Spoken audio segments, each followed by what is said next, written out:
أعوذ بالله من الشيطان الرجيم بسم الله الرحمن الرحيم الحمد لله رب العالمين والصلاة والسلام على سيدنا محمد وعلى آله وأصحابه أجمعين رب اشرح لي صدري ويسر لي أمري واحلل عقدة من لساني يفقهوا قولي صدق الله العظيم.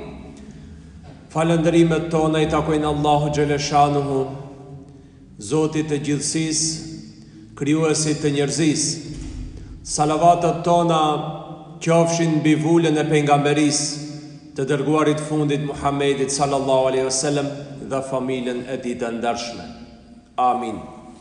Xhamati nderuam, Allahu Gjeleshanuhu e ka bërë ligj në mesin e njerëzve që secili të lëvizë dhe secili të kërkoje riskun dhe punën e tij. Allahu Gjeleshanuhu është e vërtetë se çdo krijesë, çdo njeriu ja ka shkruajtur riskun dhe nuk ka nevojë njeriu të friksohet prej riskut, sepse Allahu, duke qenë njeriu ende në barkun e nanës, ende pa dalë në këtë dynja, Allahu Gjeleshanu ta ka shkrujt çka I ki rësk. Dhe ti nuk ke nevojë ta friksohesh se po jet pa rësk. Nëse Allahu ta ka shkrujt ki shpak, ti sa dush vrapo prapse ne kalojsh atë limitin që ta ka shkrujt Allahu. Po nëse Allahu ta ka shkrujt ki shumë, askush I sën ta merr prej dore, askush I sën ta merr riskun tënd. Kjo duhet jese bindja e muslimanit. As ti se ne hanë riskun e huj, as dikushi se ne hanë riskun tënd. Si cilit Allahu ja ka shkrujt se çka do ta kese risk. Por, gjithashtu, si që na e ka shkrujt Allahu Gjeleshanuhu, riskun se çfar do ta kemi, Allahu na e ka bo ligj natyror që edhe të punojmë. Se risku nuk vjen te shtëpiat në e bere dikush I hazër. Nuk vin askushit në e bere të gatshme, po duhet si cilit mundohet dhe të punojnë këtë dynja. Pejgamberët e Allahut gjithë kanë qenë punëtor.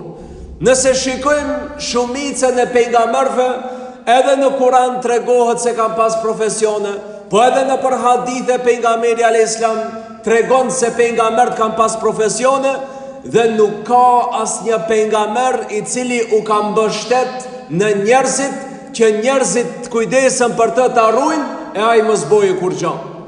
Edhe pse ata kanë qenë më meritorët, po përsëri që të na japin neve shembulltyr, ata çdo herë janë përpjek, çdo herë janë mundu të punojnë diçka. I kemi hadithin e pejgamberit alayhis salam, që kur e pyetën, thanë ja Rasulullah, a edhe ti tha ke rujt tha dhen, a edhe ti tha ke qenë çoban, tha po. Çdo pejgamber tha ka qenë çoban. Pra, si cili pejgamber pas ka qenë në një pjesë të jetës vet në profesionin e çobanit. Disa kanë pas profesione tjera. Nuhi alayhis salam ishte zdrukthar, punoi te drunit. Davudi alayhis salam punon të mburoja prej hekuri.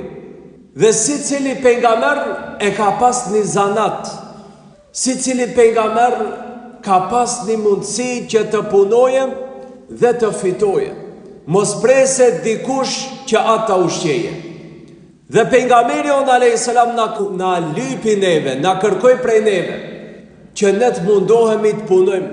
Askush I mos prese të gatshme që dikush tjetër të arrujë atë. Dhe bizneset, punët, profesionet janë të ndryshme, po një gjatë duhet jese e qartë për secilin. Në çdo punë që punon, duhet me u mundu fitimin me bo me halal. Secili profesion ka mundësi manipulimi. Në secilën punë ka mundësi të përzihet harami dhe shejtani. Mos mendoje dikush se mund të punoje dhe një punë ku nuk ka haram nëse ai nuk I hik haramit. Dikush I thot hoxha, a bon punojsh në restorant ku ka alkohol, a bon punojsh në bank ku punot me kamat, a bon këtu, a bon aty. Po ti nëse sruhesh prej haramit, ti edhe në xhami me u punsu, edhe hoq me u punësu, nëse i e prevarant, ti prap haram fitove, edhe në xhami me kon imam, me kon hoq, nëse unë tash nisi manipuloj xhamatin, pse a halal e kom pse punoj në xhamia? Nëse unë nisi e vedh xhamatin, a halal është ajo? Po ti mund punojsh ndihma humanitare, punë e mirë, njeri që unë ndihmon tjerëve, po nëse dikush t'i bie 100.000, 80.000 investon, 20.000 në xhepin ton, atëherë çete është harami. Edhe pse puna është halal, po më varet ti se a e largon haramin prej punës tënde. Se dikush i mendon se vetëm puna në restorant ku ka alkohol është haram. Vetëm qatë e dia i haram. A mendon se kur shkoje që a bëje fasadën dikujt, e nësi ta reje mishterin halal është ajo. Vin majstor ta ndreqe veturën që a heke një del të shndosht, një del të mirë veturës halal kona ta veç. Vetëm me alkohol mos jese. A pse e veth mishterin dash? E që kështu me mentalitet këtil, s'mundet jemi besimtar të mirë. Dhe çdo punë duhet të kujdesimi që mos e përzi me haram. Po ashtu duhet të ruhemi nga zullumi dhe padrejtësia të cilën mund bëhet në punën tonë. Ndonjëherë mund t'i bëhet zullum mishterisë. Ndonjëherë duhet kjesh kujdes mos i bësh zullum punëtorit. Se ti ndoshta me mishterini kje punët mirë, ama punëtorit ja ha hakin. E dikujt, kur e themi këti bëhet qefi dhe të që kështu, të bilen një herë me një xhami ku isha, hoxha tha, folbe pak tha për hakin e punëtorve, se na mbytë tha gazdalarët. Edhe unë ja nisa pak, të foli për hakin e punëtorve. Ama, thash edhe punëtorët duhet ta kjenë gajlën e gazdës. Edhe punëtori jo gazda ta kthej shpinën, a i rap t'i paloja ati stiropollat edhe në kokë shpinën gjumë. E valla në këtu nuk është halal atëherë. Shefi, hajtë ta gje ki tak cigarën, hajnja një sahat pa ustash se të shkoje shefi. Shefi ta gje ki merë material në bagazh, mbush bagazhin. E po, ka dale se a i lip hakin tëndë, po e në dikush e lip hakin e vetë. Duhet jemi të vetëdijshëm xhamat, se ndoshta ti nuk je i kënaqur me punën tënde dhe me rrogën tënde. Ama ndoshta Allahu çash ta ka bërë të mundshme ti të fitosh se ti çash punon. Si tregohet në rastin, besoj e kam përmendur edhe më herët, po s'ka lidhje pse e përsëritim. Shkoi një herë një person te Abu Hanifja, Imam Abu Hanifja, një prej dietarëve të mëdhtë të këtij umetit. Dhe i tha o Imam, jam të punu, tha, po s'jam i kënaqur me punën. Se a i shefi jem, tha, s'ma e progën si duhet. Tha, sa ta e tha 5 dinar. 5 dinar të atëhershme ishin taltonit, jo këto 5 dinar të tona. Po 5 dinar të asaj kohë. Thot mirë. Thot fol, thot me atë shefin tem, pak të ma rritë rogën, se nuk është të ndalë roga si duhet. Dhe kje fkat atë shefin, thot, hes këtu. Thot, a është ki punëtori jo, thot, po. Prej mund tjetër t'ja bësh 4 dinar rogën. Si, kurse ta rritë rogën, kja arzujt e pësh. Me 4, hala ma kesh zutin nga të rogët. E ne e shkoj, tha, o Imam, tha, habe berëm shko thujt 5 në ta bëj si e kishëm për para, se nuk del, së një dalë kjo është mujtu në që kështune. Hajtë më mëse rritën bi 5, po berëm 5 si e pata për para. Ani thot, fkata atë shefin të ko, thirë shefin. Thot, ti thot, gja bësh rogën 3 dinar këti. Ki ngri u kejtë. Thot, si unë lipa mbi 5, ma boje ki thot 3 tash. Qka të bëj unë? Edhe janë nisi me 3 dinar, për me 3 dinar i dol mujtë në fund. Me 5 dinar së një dilte mujtë në fund, me 3 i dol. E në u habit, u qudit si mundë, thot, me 5 dinar, me nëse si mbrisha në fund mujtë, me 3 dinar për merak. Edhe shkoj i thaj Imam Abu Hanifa, sa o Imam, tha, pse kështu, tha? E, po tha, ti tha punon për 3 dinar. Që ato 2 i ke marra, më s'kan konë haki jot. E ke vejë, tha shefin tëndë. Ti i ke marrë rogën 5 dinar, po s'ke punu për 5 dinar. Ke flet në punë, se ke bo punën sa glam, ke vonu në punë, ke shku ma herët për punë. E s'ke punu për 5, ti ke punu për 3. Për qatë del tamom 3-shi, qatë e kije halal. Ma te për se kjo, se kije. Hoxho dhët, kur i mirsha 300 euro rogë, m'dilshin, tash 800 i marë së m'del. Po bone pyetja, a jetë e punu për 800? A jetë i adhën hakin për 800? Se ndoshta nuk jetë e punu qatë shumë sa mendon se e meriton. Se shumë njerëz i lipin të marrin shumë, ama kur vind të punoje shumë, nuk dojmë ne të punojmë. Ne, a di kur punon shqiptari shumë? Në Zvicër, ta ke se shefin Zvicran. Atëherë, shqiptari ja ka përcene në Zvicranit. Shqiptari në Zvicranin e ka përcene. Ama ta ke se shefin të huj. Se në Zvicër me pas shefin shqiptar, beter se këtu bëhat. Tregon një mik, ja bani tha e kishim tha në Zvicër punën e ndërtimtaris, dhe punojshim dhe e kishim thot atë mbikëqyrësin thot Zvicran. 12 shqiptar thot ishim në atë pjesën ku punojshim. Raket, zhileta, ketë preciz, ketë super. E në tham vum, bas një kohë tham boni mu, tha mbikëqyrësi punës, një tetovar. Tha sa më shtini mu, shqiptar të bon shqiptar pra. Nuk punojshim as me Zvicranin. Në moment që hina une, hajde be, hec be rreq ati. S'punojshim. E që kjo është mentaliteti i keq, se ne kina qej vetëm dhunën mbi kryje.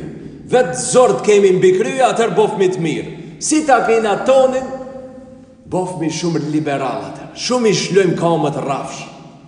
Me pa një polic Macedon, zdravo gospodine, kako ste, dobro, dan dënimin 200 euro, falavim nogu, blagodaram, hajde prijatno, hajde qefi matë, knaqët, me kone mund mja dale pi limuzine tapu dhe policin, i bohet qefi, 200 euro dënim. E ndalë shqiptari, pa mo më gjete, po në semafor për në të kushën ka përceve, në puna lini ka përceve, pa shakin nuk undale, pa bash mo më gjete, po ti e të shkuna për shërë si me zda për arat, kanë do në të ndale. Ama, kër e shqiptar, jo, shqiptari zbën të ndale, shkavit, atër kësullën këshu në prijat në falam, nogu, dang, dënon, me kone mund mja t'ja puthim dorën në faqe, knashmi, veç shka në tjese, disa respekt i bëjmë, me kone shqiptar, më njëherë nisi me qesim qalom, më njëherë qesim brina, kjo nuk e mirë, nëse se respektojmë tonin, këtë se i respektojmë të hujë gjamat, se respektojnë shqiptarin dhe respektojnë Zvicranin, po normal e ta shtypën kryën a gjë. Ama respektoj edhe tondin këtu. Se një njeri që se respekton të vetën, do të detyrohet ta respektoj të huj. Ama i huj nuk ka mëshirë ndaj taj.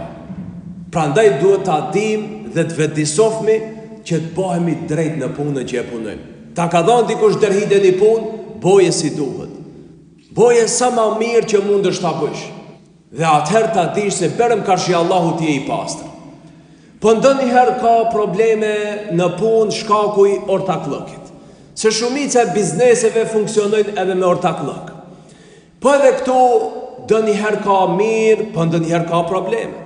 Allahu xhaleshanuhu edhe në Kur'an na e përmendi se ndonjëherë ortakët i bëjnë zullum njëri tjetrit. Dhe thot në ajetin 24 të surës Sad, Bismillahirrahmanirrahim, wa inna kathiran min al-khulata'i la yabghi ba'duhum ala ba'd. Thot ka shumë thot prej ortakëve të cilët thot i bëjnë zullum njëri tjetrit. Allahu thot në Kur'an, dhe kjo është fjale Davudit a.s. të cilën e regjistron Kur'ani. Thot shumë prej ortakëve të cilët e nisin një biznes bashk, thot i bëjnë zullum njëri tjetrit. Shife, shumica thot, wa kathiran, shumica e ortakëve është ranë të gjesh ortak korekt, është ranë të gjesh ortak ferë, i cili mundohet të jese i drejt. Shumica e ortakëve, thot Allahu, jënë të pa drejt ndaj njëri tjetrit. Mundohet t'i boje zullum njëri tjetrit. Po kush bën zullum? Ai që s'ka frikë Allahi. Ama për ndrysh ajeti vazhdon. Çka thot në vazhdim ajeti? Thot illa alladhina amanu. Për postot ata që besojnë, ata që kajnë iman në zemrën e tyne, wa amile salihat dhe punojnë punë të mira. Do thot besojnë, janë besimtar dhe punojnë punë të mira. Wa qalilun mahum, e pak janë thot prej këtyne. Do thot nëse ortaki është që beson Allahin dhe punon punë të mira, është njeri vepër mirë, e ky, nëse hi ortak me dikandin, kjo është i drejt. Ki mba drejtësi, ky munduhet mëse haje hakin e tjetrit. Pra se e beson Allahin dhe punon punë të mira. A për ndryshe, ata të cilët nuk besojnë Allah dhe nuk punon punë të mira, ai shikon si ta haje hakin e tjetrit. Ai mundohet ta shkele ortakin e vet. Ai mundohet të shtjellë 20% ortakit 80 kur t'i dajnë 50-50, po s'mundet. Nuk shkojnë kështu këto punë. Ama dojnë t'i bëjnë zullum. Nëse jemi prej atyne që besojmë Allahun dhe besojmë në botën tjetër dhe punojmë punë të mira, atëherë duhet kemi kujdes mos i bëjmë zullum njëri tjetrit. E ke nis një biznis me dikandin, e kje familje, shife xhamat, sa njerëz i ka që kanë nis ortaklëk me dikandin, ndoshta vllazni, ndoshta tezekni, ndoshta djemingje, ndoshta djelhale, nuk shkon 1 vjet, 2 vjet nisën puna, hecën kur t'i shofsh u kanë prish. Pse? Se kur të vim puna që ati shifët njeri, jo në kafe, në darkë, në bukë, ketë jo në të mirë. Ama shifët në punë sa është e i drejtë, të ortaklëki shifët sa është e i drejtë, e që ati e shef se sa ka pesh dhe sa ka vlerë një njeri. Dhe thot pejgamberi sallallahu alaihi wasallam në një hadith që e përcjell Ebu Hurajra radhiyallahu anhu, dhe kjo është prej haditheve kutsi. Pra hadithet kutsi janë fjalë të Allahut, por që thuhen si hadithe, jo si ajet kuranor.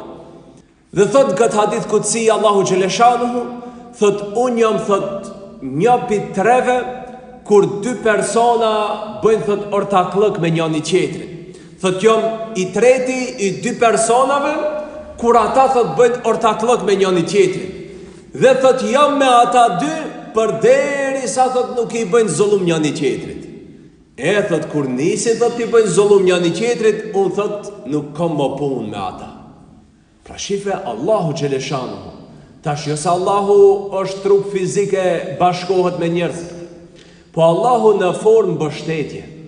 Në formë mbështetje e thot këtë fjalë se unë thot jam i treti i 2 personave që punojnë me drejt me njëri tjetrin. Pra 2 ortak të cilët janë korrekt me njëri tjetrin, kanë bereqet në atë punën e vetë. Pra Allahu xhaleshanu në bazë të këtij hadithi ulemat kanë thonë se nëse 2 ortak janë që nuk i bëjnë zullum njëri tjetrit, mundohen të jenë të drejtë në atë punën e vetë, thot Allahu u jep bereqet. Dhe ata në atë punën e vetë kanë punë të madhe, kanë bereqet dhe ja shohin hajrin.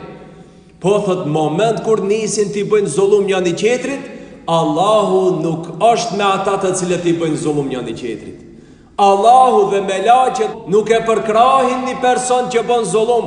Si tha pejgamberi alayhis salam, një njeri kur nisën e rrejën, melaqet 40 hapa shkojnë larg atij. Se ne durojnë melaqet një njeri që rrejnë. E sot sa larg i kemi melaqet se janë shtu njerëzit që rrejnë. Dhe çka tha pejgamberi alayhis salam? Ai që na mashtron nuk është prej neve. Nuk na takon neve ai që na mashtron. E pa pejgamberi alayhis salam pazar njëherë një person që e kishte qit një thes mill, dhe sa prenda e kishte vu millin e that, atë laktin e kishte shtirë funda. Dhe tha, pse tha e ke bo kështu?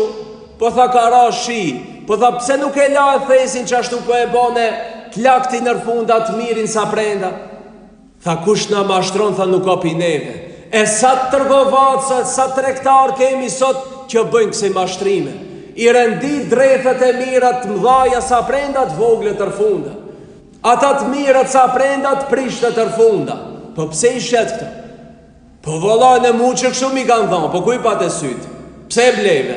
Ta shun të prishtet dhe ta paguj tyja. Po mora ta shes, po shite, po mos e shit 100 denar, shite 80 denar, shite 50 denar. Daj ato të mdhojet 100 denar kilja, këto të voglet shiti me 70 denar kilën. Ama ki ka qeftet e sheset voglet me çmimin e të mdhojave. E qesi qohët haramit e shpia, qesi e ushqen e vladin tënt me haram. Vala jëm lothu në me halal që e dorët si i kom. Po do shta dorët më si kje me haram përzime. Se ti mendon se ngrihesh në 6 sabah, e rrinë gjithdhin pazar, ti mendon se halal e kia, mishterim se e mashtron gjithdit e gjithnat, kjo nuk quhet, ha? Jo valla dhe quhet. Dhe quhet e një dit kur dhe matët, nuk dhe jes ajo vaga e shtremt e jotja, që e ke bo me qishit montajë, ati që t'ja vjesh mishteris t'ja 200-300 gram. Te Allahu nuk ka vagë shtremt, vakë e cila është e korruptuar sikur zemra jote, po është vakë e drejtë e cila ka të timate sakt punët dhe këtë mashtrimet kanë të dalin me i donë. Allahut në e boft mundshme, dalin para Allahut faqebardh, se ndoshta e mashtron dikandi një merr 10 denar ma shumë, 50 denar, 100 denar, ama dije se në ditën e gjykimit të vjellën shumë keq ato. Allahu na rujt nga harami, Allahu na boft drejt në çdo punë që e bëjmë, dhe Allahu na boft të drejt të jemi me ortakët tonë, me bashkëpunëtorët tonë, me mishterit tonë, me të afërmit tonë dhe me gjithë të cilët e ndajmë një profesion, të mundohemi të jemi korrekt, se korrektësia ja zbardhon njeriu të ftyrën këtë botë dhe në botën tjetër. Subhanakallahumma bihamdik, ashhadu an la ilaha illa ant, astaghfiruka wa atubu ilaik.